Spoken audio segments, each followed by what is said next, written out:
పేదల శ్రేయస్సు కోసం బీఆర్ఎస్ ప్రభుత్వం అనేక సంక్షేమ పథకాలు అమలు చేస్తోందని బీఆర్ఎస్ నాయకుడు కల్వకుంట్ల సంజయ్ వెల్లడించారు. జగిత్యాల జిల్లా మెట్పల్లి పట్టణంలోని ఎమ్మెల్యే క్యాంపు కార్యాలయంలో 22 మంది కళ్యాణ లక్ష్మి పథకం చెక్కులతో పాటు 13 మందికి సీఎం రిలీఫ్ ఫండ్ చెక్కులను లబ్ధిదారులకు అందజేశారు.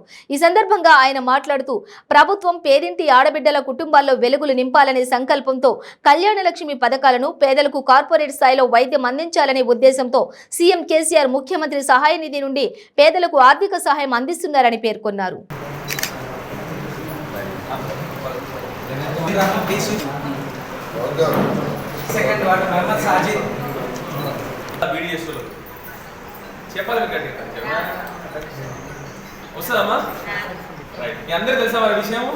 కేవలం తెలంగాణ రాష్ట్రంలోనే బీడీ పెన్షన్లు వస్తాయి. ఇంకో రెండో విషయం చెప్తే ఇంకోటి దాంట్లో ఆ బీడీ పెన్షన్ వచ్చే దాంట్లో మన రాష్ట్రంలోనే మొత్తం బీడీ పెన్షన్ వచ్చేవి కేవలం 4 లక్షల పెన్షన్లు వస్తాయమ్మా. బీడీ పెన్షన్ అని చెప్పేసి వేరే వృద్ధాప్య పెన్షన్లు కాదని చెప్పేసి బీడీ పెన్షన్ కేవలం 4 లక్షలు వస్తాయి మన మొత్తం తెలంగాణ రాష్ట్రంలో.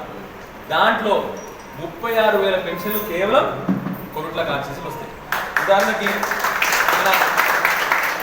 మన మెట్పల్లి తీసుకుందాం, దగ్గర 5,000 మంది ఆడవాళ్ళకి బీడీ పెన్షన్ వస్తుంది.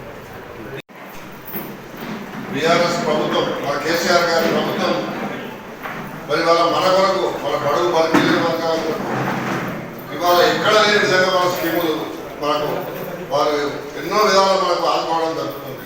అందులో భాగంగానే మళ్ళా ఒక ఆడపిల్లకు పెళ్లి చేయాలంటే మరి మనం ఎన్నో ఇబ్బందుల పాలు మరి మన పెద్దలు అనుభవించిన దినాలు మనకు ఉన్నాయి. ఎంత కష్టాలు పడ్డారు. 10,000 అప్పు కావాలంటే కూడా మనకి అలా సొంత మన అన్నదమ్ముల దగ్గర వద్ద కూడా 10,000 దగ్గర లేవు అనే పరిస్థితి మన పెద్దలకు దాన్ని అనుభవించింది. అందుకొరకు మన కేసీఆర్ గారు మన పేదల బాధలు అటువంటి ఆలోచన విధానాలు అన్ని ఆలోచించి చూసి మరి వాళ్ళ ఇటువంటి పరిస్థితిలో ఉన్న వాళ్ళకు మరి ఏ విధంగా ఆదుకోవాలనే దాని మీద వాళ్ళు ఎంతో పెద్ద మనసుతోటి మరి అలా మనకు కళ్యాణ లక్ష్మి చెక్కులు మరి వాళ్ళ మన ప్రతి ఒక్కరికి అప్లై చేయగానే మన అన్నిటికంటే ఎక్కువ ఏంటంటే మన నియోజకవర్గంలో మన ఎమ్మెల్యే గారి నాయకత్వంలో మన సంజయ్ గారి నాయకత్వంలో ఇవాళ ఒక్క వ్యక్తి కూడా ఇవాళ రాలేదు అనే వ్యక్తి లేదు. ఇలా పెళ్లి చేసి ఆడపిల్ల పెళ్లి చేసిండ్రు